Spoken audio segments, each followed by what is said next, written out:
श्रीवास्तव आपका अपनी virtual class में स्वागत करती हूँ।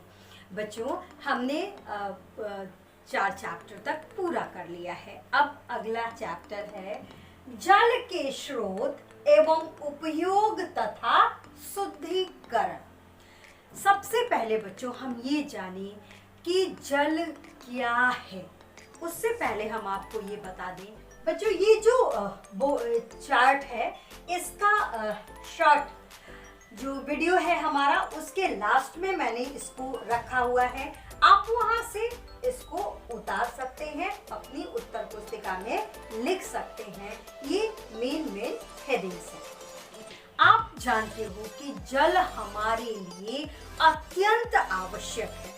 वो कहते हैं ना, जल ही जीवन है। जल के बिना जीवन की कल्पना संभव ही नहीं है। आप खाना खाए बगैर कुछ दिनों तक रह सकते हो, लेकिन जल के बगैर आप बहुत हुआ तो 24 घंटे, 25 घंटे, 36 घंटे इस टाइप में जिंदा रह सकते हो, लेकिन बहुत देर तक आप उस जल के बगैर नहीं जीवित रह सकते, क्योंकि हमारे शरीर के अंदर अधिकांश मात्रा लगभग 70 से 75% भाग जल का है। अब आइए जानें जल का संगठन क्या है। बच्चों, आप भी जानते हो जल का जो सूत्र होता है वो H2O होता है। H2O तो उसका क्या मतलब हुआ? जल के संगठन में एक अंश ऑक्सीजन तथा 2 अंश हाइड्रोजन का होता है। अब आपकी बात समझ में आई? यानी 2 अंश हाइड्रोजन और 1 अंश ऑक्सीजन जब मिलते हैं तो H2O बनता है। अब देखिए, मानव शरीर में जल का अंश यानी जो हमारा शरीर है उसके अंदर जो विभिन्न अंग हैं उनके अंदर जल कितने प्रतिशत विद्यमान रहता है? पहला आइए रक्त में 80% पानी रहता है, वृक्क में 83%, मस्तिष्क में 75%, यकृत में 75%, हमारी मांसपेशियों में 75% और हमारी अस्थियों में 30% जल पाया जाता है। अब बच्चों देखो, क्या महत्व है जल का हमारे जीवन में। हमने कहा ना, जीवन असंभव है जल के बिना, क्योंकि जल ही जीवन है। जल की सुरक्षा हमारा दायित्व है। तो अब उपयोगिता की दृष्टि से क्या करते हैं, जल को किस तरह प्रयोग किया जाता है, उस उपयोगिता की दृष्टि से 3 भागों में बांटते हैं। पहला क्या है? मानव शरीर में जल की उपयोगिता, यानी जो हमारा ये शरीर है जिसके अंदर ये सारे ऑर्गन हैं, उन सब में जल की क्या उपयोगिता है। तो सबसे पहले आप जानते हो, शरीर का तापक्रम नियंत्रित करता है।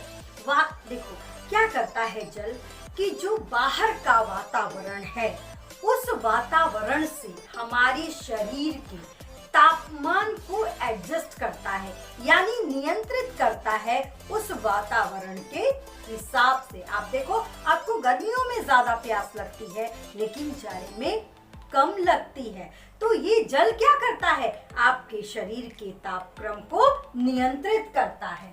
अगला है, शरीर में होने वाले महत्वपूर्ण रसों को तरलता प्रदान करता है। बच्चों देखो, हमारे शरीर में हमारा शरीर एक जस्ट लाइक एक मशीन काम करता है और वहां पे हमेशा काम होता रहता है, और उस काम के अंतर्गत हमारे शरीर में कुछ रसों का श्रावण भी होता है। उन रसों को जो वो रस उत्पन्न होते हैं उनको तरलता कौन प्रदान करता है? जल प्रदान करता है। तो जल क्या करता है? हमारे शरीर में जो रसायन, जो रस उत्पन्न होते हैं उनको क्या करता है? तरलता प्रदान करता है। अगला क्या है? पाचन क्रिया में सहायता। बच्चों देखो, जब हम भोजन करते हैं, है ना, तो भोजन के पचने की एक प्रक्रिया होती है जिसको हम पाचन क्रिया कहते हैं, जिसको आप कक्षा 9 में पढ़ चुके हो। तो उस प्रक्रिया को पूरा करने में जल क्या होता है, सहायक होता है। अगला है विषैले पदार्थों का निष्कासन। हमने कहा ना, हमारे शरीर में हमेशा कोई ना कोई काम होता रहता है। हमारे शरीर में जब वो काम होते रहते हैं तो कोशिकाओं की टूट फूट होती है, कोशिकाओं की मरम्मत होती है, नई कोशिकाओं का निर्माण होता है। इसके अलावा जो प्रक्रियाएं शरीर में चलती हैं उनके फलस्वरूप कुछ रसायन उत्पन्न होते हैं। उन सब पदार्थों को क्या कहा जाता है, अवशिष्ट पदार्थ कहा जाता है या वर्ज्य पदार्थ कहा जाता है। तो उनके निष्कासन में जल एक महत्वपूर्ण भूमिका निभाता है। यूरिन के रूप में वो चीजें बाहर निकलती हैं, पसीने के रूप में वो चीजें बाहर निकलती हैं। तो जल क्या करता है, इस क्रिया में मदद करता है। रक्त को तरल बनाए रखने में सहायक। आप देख रहे हो ना, आपके रक्त का 80% भाग जल से बना है। रक्त की तरलता बनाए रखने में जल का काम होता है। शरीर का 70 से 75 भाग जल से निर्मित है। हमारे संपूर्ण शरीर का जो पार्ट है उसका 70 से 75% तक का भाग जल है। यानी हमारे शरीर के लिए जल अत्यंत महत्वपूर्ण है। अगली उपयोगिता क्या है, जल की दैनिक क्रियाओं संबंधी उपयोगिता। बच्चों देखो, जैसे ही आप आंख खोल के जगते हो, उसके बाद से आप अपने दैनिक कामों को पूरा करने के लिए बहुत सारी जगहों पे जल का प्रयोग करते हो। जैसे इमेजिन करो, आप ब्रश सबसे पहले उठ के वॉशरूम जाते हो, ब्रश करते हो। आपको इन सभी क्रियाओं के लिए किसकी जरूरत होती है, पानी की जरूरत होती है। पानी की जरूरत होती है ना। तो अब देखते हैं किस किस चीज के किन किन जरूरतों को पानी पूरा करता है। पहला काम है पीने के लिए, है ना। हम पीने के लिए जब हमें प्यास लगती है तो आप सोचो कि दूध पी के अपनी प्यास बुझा लो, तो क्या ये संभव है? नहीं। आपको हमेशा जब प्यास लगेगी तो आपको शरबत की डिमांड नहीं होगी, आप यही सोचोगे कि ठंडा पानी या पानी मिले। तो पीने के लिए जल प्रयोग किया जाता है। दूसरा क्या है, भोजन पकाने के लिए। आप कुछ भी पका लो, इवन आप हलवा भी पकाते हो ना, उसमें भी पानी की जरूरत पड़ती है। तो कोई भी चीज अगर रोस्ट नहीं कर रहे हो तो और उसे पकाना है तो आपको किसकी जरूरत पड़ती है, पानी की जरूरत पड़ती है। तो इसका मतलब भोजन पकाने के लिए पानी की आवश्यकता है। तीसरा है रसोई घर की सफाई और बर्तन धोने के लिए। खाना यूं तो बनता है, कहने को खाना बन रहा है, एक क्रिया हो रही है, पाक क्रिया, लेकिन उससे एसोसिएटेड बहुत सारी क्रियाएं हैं। आपके रसोई में रसोई की साफ सफाई है, बर्तन की सफाई है, जो जिन बर्तनों में खाना पका है उन बर्तनों की सफाई है, जिनमें लोगों ने खाना खाया है उसकी सफाई। ये तमाम चीजें भोजन पकाने की प्रक्रिया से जुड़ी हैं, लेकिन इनकी सफाई में भी इस प्रक्रिया में जो चीजें जुड़ी होती हैं, जैसे बर्तन धोना है, रसोई घर की सफाई है, ये सब चीजों के लिए भी जल की आवश्यकता है। दूसरा, स्नान आदि कर्म के लिए आपको शौच जाना है, पानी की जरूरत है। आपको ब्रश करना है, पानी की जरूरत है। आपको नहाना है, पानी की जरूरत है। आपको कपड़े धोने हैं, पानी की जरूरत है। यानी अन्य क्रियाओं के लिए भी आपको पानी की आवश्यकता होती है। नालियों, और अगला है नालियों आदि की सफाई के लिए। बच्चों देखो, आप सिर्फ रसोई घर की सफाई तो करते नहीं हो, आप पूरे घर की सफाई करते हो, झाड़ू करते हो, पोछा करते हो, ये सब करते हो। उसके अलावा अपने घर के बाहर भी साफ करते हो, नालियों वगैरह को साफ करते हो। इन सब में किस चीज की आवश्यकता होती है? पानी की आवश्यकता होती है। अब देखिए बच्चों, अगला पानी की जरूरत के हिसाब से सामुदायिक कार्यों में जल की उपयोगिता।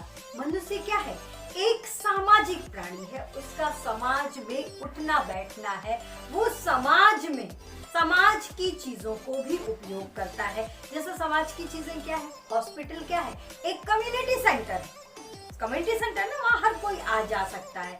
विद्यालय क्या है, एक कम्युनिटी सेंटर है। तो ऐसी जगहों पर भी पानी का इस्तेमाल होता है। कैसे होता है? कृषि तथा खेती बाड़ी के लिए जल की आवश्यकता। ठीक है, देखो खेती जो है वो क्या बिना पानी के संभव है? नहीं। आप घर में एक छोटा गमला लगाते हो ना, उसको भी आपको पानी देना पड़ता है, और आप ना उसको सुबह शाम में पानी देते हो। तो कृषि कार्यों के लिए भी पानी की बहुत ज्यादा आवश्यकता पड़ती है। दूसरा है अग्निशमन के लिए। जब कहीं आग लग जाती है तो आप क्या करते हो, अग्निशमन जो ऑफिस है उसको फोन करते हो, तो वहां से वो अपना टैंकर लेके आते हैं और वो आग बुझाने का काम करते हैं। तो आग बुझाने में किसका इस्तेमाल होता है?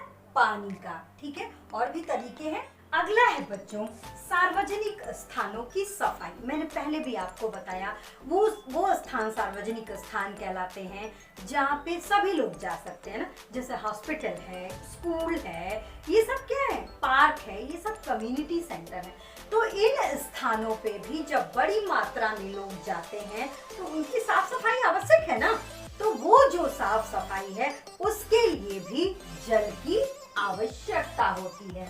अगला है विद्युत उत्पादन में। देखो बेटा, ये एक बहुत ही ज्यादा महत्वपूर्ण है, क्योंकि देखो विद्युत उत्पादन जल, नदियों, जो नदी है ना, उन पे वो एक पूरी प्रोसेस होती है।